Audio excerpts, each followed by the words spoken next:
Very good morning to our RANsquawk listeners. Welcome to the European Rundown for today, Wednesday the 19th of January. It's going through 10:30 now here in London, so check round the markets. And in terms of actual news flow, it has been relatively quiet so far.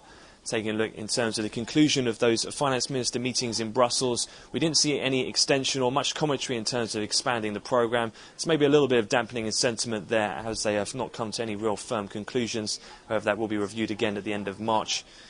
In terms of actual sector's performance, financials are looking a little weaker at the moment in European equities, which are seen pretty flat to minor negative territory. This does come ahead of another slew of corporate earnings out of the US from key US names such as Goldman Sachs, Wells Fargo and US State Street and Bancorp, just to name a few.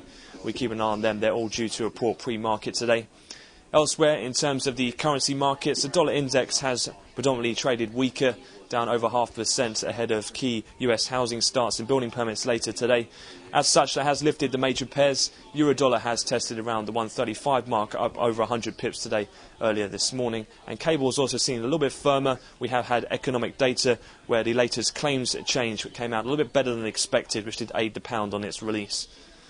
Taking a look forward then in terms of the rest of the schedule, as mentioned, we do have housing starts and building permits from the US. And given the holidays on Monday, we also have the weekly ICSC and Red Book numbers.